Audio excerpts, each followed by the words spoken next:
దుర్గాదేవి 9 అవతారాలు ఏంటి? ఆ 9 అవతారాలు వెనుక ఉన్న కథలు ఏంటో మీకు తెలుసా? దుర్గామాత ఎలా జన్మించారు? ఆమె మహిషాసురుడిని ఎలా హతమార్చింది? నవరాత్రి ఎందుకు జరుపుకుంటామో ముందు వీడియోలో చెప్పాము. ఎవరన్నా ఆ వీడియో చూడకుండా ఉంటే మిస్ అవ్వకుండా మన తెలుగు హిస్టరీ టేల్స్ ఛానల్లో చూడండి. దుర్గాదేవి 9 రోజులు కఠోరంగా మహిషాసురుడితో యుద్ధం చేసింది. ఈ 9 రోజులు వేరు వేరు అవతారాలతో యుద్ధం చేసింది. ఆ అవతారాలు ఏంటో ఇప్పుడు మనం తెలుసుకుందాం. మొదటి అవతారం పేరు శైలపుత్రి.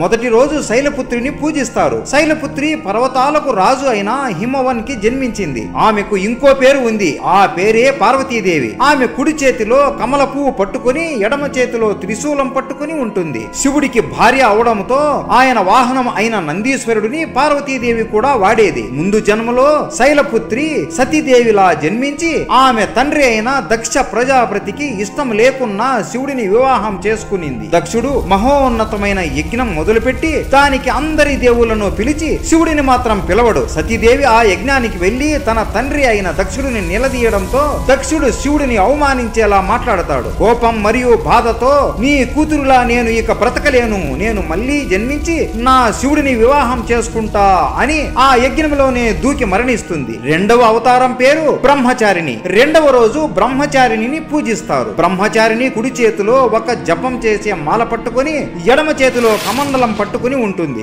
ఆమె కాళ్ళకి ఏమీ ధరించకుండా ఉంటుంది. బ్రహ్మచారిణి ప్రేమ మరియు జ్ఞానానికి సూచన లాంటిది. సతీదేవి చనిపోయాక బాధతో శివుడు కొన్ని కోట్ల సంవత్సరాలు ధ్యానం చేస్తూనే ఉండిపోయాడు. పార్వతీదేవి పెరిగి పెద్దయ్యాక నారదముని ఆమె దగ్గరికి వచ్చి నువ్వు శివుడిని పొందాలి అంటే శివుడు చేస్తున్న తపస్సు కన్నా కఠోరమైన తపస్సు నువ్వు చేయాలి అని అంటాడు. శివుడి మీద ఉన్న ప్రేమతో ఒక నది పక్కన కూర్చొని భోజనం తినకుండా నీళ్లు తాగకుండా గాలి పీల్చుకోకుండా కొన్ని వేల లక్షల సంవత్సరాలు తపస్సు చేస్తుంది. బ్రహ్మదేవుడు ఇదంతా చూసి ముగ్ధుడై ప్రత్యక్షమై అమ్మా ఇంతవరకు నువ్వు తపస్సు చేసినట్లు ఎవ్వరూ చేయలేదు, నిన్ను ఇక నుండి బ్రహ్మచారిణి అని కూడా అంటారు అని చెబుతాడు. తరువాత శివుడు ప్రత్యక్షమై పార్వతీదేవిని వివాహం చేసుకుంటాడు. మూడవ అవతారం పేరు చంద్రగంట. మూడవ రోజు చంద్రగంటని పూజిస్తారు. పార్వతీదేవి భక్తిని చూసి శివుడు ఆమెను అంగీకరిస్తాడు. పెళ్లి రోజు శివుడు పర్వతాలకు రాజు అయిన హిమవన్ రాజభవనానికి ఒక క్రూరమైన అవతారంలో వెళతాడు. శివుడి శరీరం మొత్తం బూడిదతో నిండిపోయి ఉంటుంది. పాములు ఆయన శరీరాన్ని చుట్టుకొని ఉంటాయి.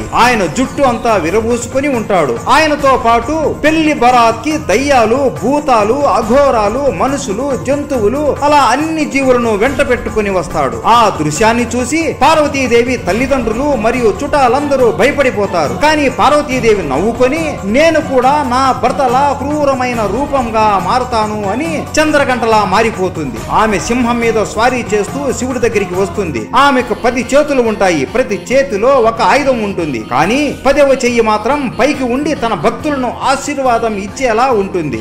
ఆ రోజు శివుడు ఆమెను వివాహం చేసుకుంటాడు. ఆ రోజుని మహాశివరాత్రి అని కూడా మనం చెప్పుకుంటాం. 4వ అవతారం పేరు కుష్మాండాదేవి. 4వ రోజు కుష్మాండాదేవిని పూజిస్తారు. ప్రపంచం మొత్తం శూన్యంగా ఉన్నప్పుడు కేవలం ఆమె చిరునవ్వుతో మొత్తం సృష్టిని సృష్టించింది అని చెప్పుకుంటారు. సూర్యుడి మదిలో కుష్మాండాదేవి ఉంటుంది. ఈ అమ్మవారు ఎంతో మంది దేవుళ్ళని సృష్టించింది అని చెప్పుకుంటారు. కుష్మాండాదేవి 8 చేతులతో ప్రతి ఒక్క చేతిలో ఒక్కో ఆయుధంతో ఉంటుంది. ఆమె ఒక సింహం మీద స్వారీ చేస్తూ ఉంటుంది. ఆమె సింహం లాగా ఆమె భక్తులు కూడా భయం లేకుండా ఉండాలి అని భావిస్తుంది. ఆమె చుట్టూ ఒక వెలుతురు ఎప్పుడు వస్తూ ఉంటుంది. ఆమెను పూజించే వాళ్ళు కష్టాలు పడుతున్నప్పుడు ఆ వెలుతురు వాళ్ళ మీద పడి కష్టాలు అన్ని తొలగిపోతాయి. 5వ అవతారం పేరు స్కందమాత.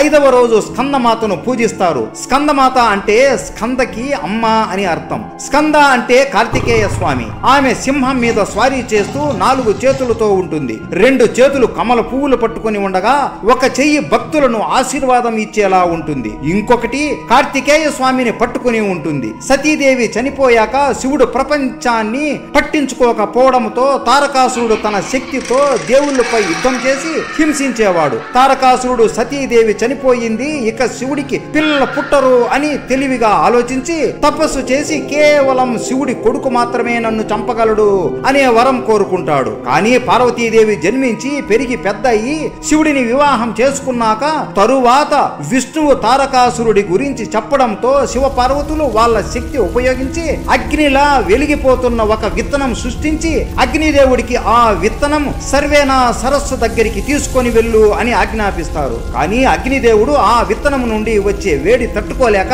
దుర్గాదేవి సహాయం కోరతాడు. దుర్గాదేవి ఒక నీటి రూపం ఎత్తి ఆ విత్తనాన్ని సర్వేనా సరస్సు దగ్గరికి తీసుకుని వెళ్తుంది. అక్కడికి వెళ్ళగానే కార్తికేయుడు 6 మొక్కలతో జన్మిస్తాడు. పెద్ద అయ్యాక దేవుళ్ళకి సేనాధిపతిగా ఉండి తారకాసురుడిని చంపేస్తాడు. 6వ అవతారం పేరు కాత్యాయని. 6వ రోజు కాత్యాయనిని పూజిస్తారు. కాత్యాయని అంటే దుర్గాదేవినే. దుర్గాదేవి గురించి మనం ముందు వీడియోలో చాలా డీటెయిల్ గా చెప్పుకున్నాము. ఆ వీడియో మిస్ అవ్వకుండా మన ఛానల్లో చూడండి. 7వ అవతారం పేరు కాలరాత్రి. 7వ రోజు కాలరాత్రిని పూజిస్తారు. కాల్ అంటే మరణం, రాత్రి అంటే రాత్రిపూట. ఆమెను కాళీమాత అని కూడా అంటాము. అన్ని అవతారాల కన్నా కాళీమాత అవతారం చాలా క్రూరంగా ఉంటుంది.